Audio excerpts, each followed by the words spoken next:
Mais je ne te permets pas de me vous voyez. Enfin, je ne me permets pas de me tutoyer. Ça suffit là. Ça suffit là.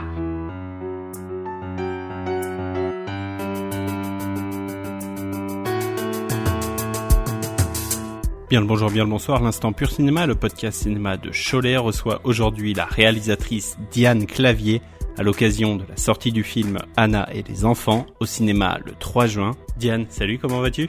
Eh ben ça va, plutôt bien. Merci, et toi ? Ça va super. Un scénario à 4 mains, les tiennes couplées à celle d'Olivia Cotte, vous écrivez toutes les deux cette histoire, l'histoire d'Anna qui a peur des enfants.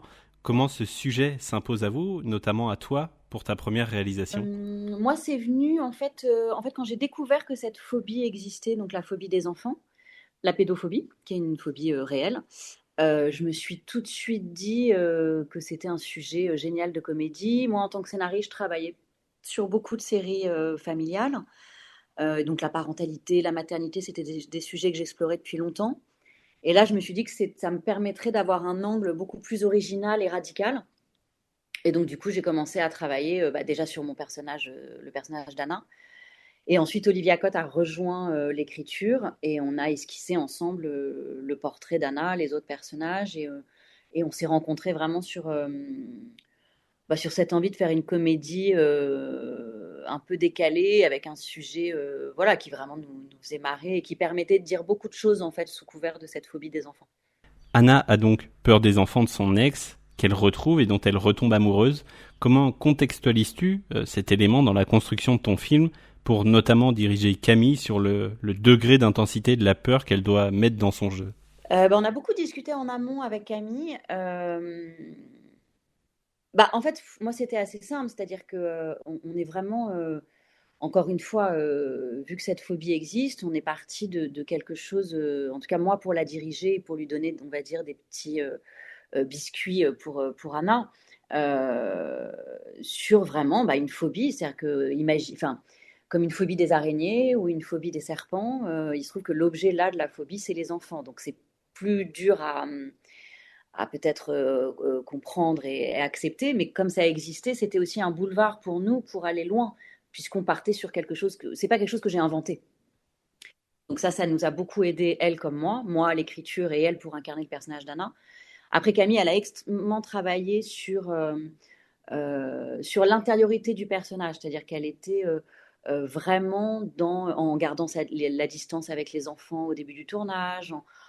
Elle a vraiment travaillé à l'os, c'est-à-dire qu'elle était dans des réactions assez viscérales, assez épidermiques, dont découle de la comédie. Mais elle, en gros, elle s'est sentie libérée de la comédie parce que c'était les situations qui l'amenaient, c'était le décalage entre la peur et l'objet de la peur, à savoir les enfants. Elle, ce qu'elle avait à s'occuper, c'est d'incarner au mieux la phobie. Donc, elle ne se sentait pas dépositaire de la comédie. Et c'est ce qui a permis qu'elle ait ce jeu extrêmement fin, intelligent et extrêmement crédible. Madame Blanchet, avec vous, il y a toujours un problème. Soit vous démissionnez, soit vous vous faites renvoyer. Je suis phobique des enfants. Phobique, la phobie, la peur. Il y a des enfants partout. Oui, je sais. T'as un enfant ? J'en ai 2. Un et puis un autre ? 2 enfants ? Je suis pas obligée de les rencontrer tout de suite. Et d'ailleurs, eux non plus, ils sont pas obligés de me rencontrer.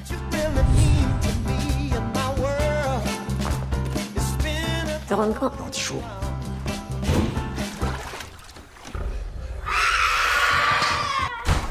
Y'a quelqu'un ? Non. C'est sa semaine. Est-ce que juste le temps que la voisine arrive, tu pourrais les garder ? Qui ça ? Les enfants. C'est un cauchemar, Betty. C'est l'occasion rêvée de soigner le mal par le mal. T'as tout essayé, sauf te confronter à ta peur. Et attendez ! Mais pourquoi t'as peur de nous ? On t'a rien fait ? J'ai pas peur de vous, j'ai peur de tous les enfants. Je suis bizarre. Ouais, pas faux. T'as demandé à mes enfants de se faire passer pour les tiens pour garder ton boulot. Mais dis-toi que tu me le dois. Franchement, je m'en sors beaucoup mieux avec les enfants. Beaucoup mieux. Ce qui touche chez le personnage de Camille, c'est qu'elle semble terrorisée par les enfants, certes, mais on sent que c'est presque plus profond. Dirais-tu que sa phobie cache autre chose, la peur du regard des autres peut-être ? Alors, je sais pas si c'est la peur du regard des autres, mais je pense que c'est aussi une peur d'une certaine forme de responsabilité, d'un moment où, en tout cas, quand on devient parent pour l'avoir expérimenté, bah, on perd une forme d'insouciance. On quitte un peu le monde de l'enfance et on est responsable d'autres gens. Et ça, c'est une sacrée responsabilité. Donc je pense que c'est pas tellement le regard des autres, je pense que c'est vraiment cette peur de quitter quelque chose et, et pour une forme de responsabilité que parfois on a le droit aussi de pas avoir envie d'endosser. Mais le problème, c'est que quand on est parent, on peut pas se dire, bah aujourd'hui, je prends un RTT, quoi. Oui, c'est sûr. Enfin, c'est un peu tous les jours, quoi. Il y a pas, bah non, le dimanche, moi, voilà, je m'occupe pas de vous. Je vous aime plus le dimanche, le reste de la semaine, ça ira. Avoir des enfants, c'est avoir en permanence quand même une petite case dans la tête d'inquiétude. Ton film raconte aussi quelque chose de très contemporain. Tomber amoureux aujourd'hui, c'est parfois tomber amoureux d'un passé, d'une famille, d'une vie déjà construite. Ça ne peut que m'évoquer le sublime film Les enfants des autres avec Roche Dizem et Virginie Efira. C'est un sujet qui te touche, qui t'émeut justement, ces sentiments, ceux d'une personne qui débarque dans la vie de quelqu'un d'autre et de ses enfants et qui va bouleverser leur quotidien. Oui, oui, complètement. Et j'ai beaucoup aimé d'ailleurs Les enfants des autres. Et ça a été vraiment aussi tout l'apport d'Olivia, qui à l'époque où on a écrit était la belle-mère d'enfants de son amoureux de l'époque, et donc dans une espèce de famille recomposée. Et ça nous a beaucoup inspiré ce qu'elle vivait, parce que comment se faire accepter d'enfants qui ne sont pas les tiens. Enfin voilà, forcément, ça quand on rencontre quelqu'un passé 35 ans, en général, les gens ont des enfants. Donc c'est quand même une redistribution comme ça. Et ça m'intéressait beaucoup de parler de ça, et en même temps de l'aborder d'une manière que moi, en tout cas, j'aime bien dans le film et que je pense qu'on a réussi avec Olivia. C'est-à-dire que le personnage de la maman, Stéphanie, n'a aucune animosité envers la nouvelle compagne de son mec. Elle se connaissait même avant, elle est très contente pour eux. Les enfants ne regardent pas Anna, ils la regardent avec une forme d'étrangeté à cause de la phobie, mais jamais parce que c'est la potentielle belle-mère marâtre qui est incarnée depuis la nuit des temps. Donc ça nous amusait aussi de déverrouiller un peu les codes là-dessus. C'est-à-dire qu'en fait, il y avait une sororité dans la famille recomposée. C'est-à-dire que la nouvelle et l'ex ne sont pas obligés de se détester, et je pense que dans la réalité, c'est plutôt ce qui se passe. Place à la séquence express. Rassurez-vous, Madame Bourdelle, c'est français, c'est la police française.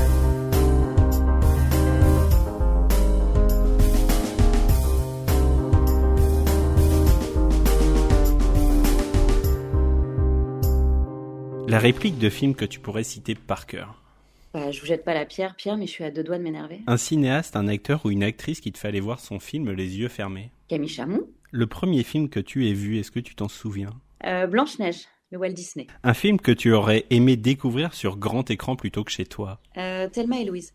Ok, qui faisait l'affiche du Festival de Cannes notamment cette année. Tout à fait, ouais, qui est un film que j'aime beaucoup et que j'ai découvert ado en cassette, mais que j'aurais adoré voir au cinéma. Justement, est-ce qu'il y a un film que tu n'aurais pas vu et que tu gardes pour le voir sur grand écran ? Bah, Il était une fois l'Amérique, je l'ai jamais vu sur grand écran et j'adorais le voir. Le film que tu recommandes toujours autour de toi ? Oh là là, il y en a beaucoup. Je sais, il y en a trop. Non, parce que je pense à des films que je recommande à ma fille, mais elle va beaucoup au cinéma aussi. Non, mais il y a Thelma et Louise qui me viennent, Le silence des agneaux, enfin plein de genres différents. Les Rois du patin en comédie, qui est un chef-d'œuvre. Il y en a beaucoup. Le film où quand tu le vois, tu te dis merde, j'aurais adoré participer à ça. Bah, Les Rois du patin. La dernière série que tu as adorée, si jamais tu regardes des séries. Oui, je regarde des séries. La dernière que j'ai... Bah là, je suis en train de re-regarder The Handmaid's Tale, qui est arrivé sur Netflix. Voilà, que j'avais vu quand c'était sorti, mais là que je redécouvre, et j'avoue que le redécouvrir à l'ère de Trump et de tout ce qui se passe dans le monde, c'est assez... une expérience intéressante. On va changer d'univers, je vais t'amener dans le mien. Popcorn sucré ou salé ? Salé. Le plat que tu rates à tous les coups, s'il y en a un. La tarte à la rhubarbe. Ok, technique un petit peu la rhubarbe. Technique un peu, mais vraiment jamais réussi. Au contraire, le plat que tu cuisines le mieux. C'est là, une sorte de filet mignon que je fais mariner dans une marinade, machin un peu croustillant, tendre à l'intérieur. Je me débrouille pas mal. La dernière, ton plat préféré ? J'adore la pizza. Trop bien, on part en Italie, merveilleux. Eh bien, pour rappel, donc, Anna et les enfants au cinéma le 3 juin. Diane, merci infiniment pour ton temps, merci pour ta confiance, merci de t'être prêtée au jeu. Bonne continuation et je l'espère à très bientôt. Ouais, merci beaucoup. À bientôt. Et y a quelqu'un? Non, y a personne. Ah bon? Je vous l'avais dit que vous me le paieriez. Payeriez. Je vous l'avais dit. Désarmez-les et récupérez Nico. C'est pas moi. C'est qui alors? J'ai vu, je sais qui c'est, mais je dirai rien. Vous savez découper une sole, un loup, un turbo? J'ai des notions mécaniques. Bon, tout le monde règle sa montre. Mission, quelle heure est-elle? 14h12. Midi 5, parfait. Arrivée d'air chaud.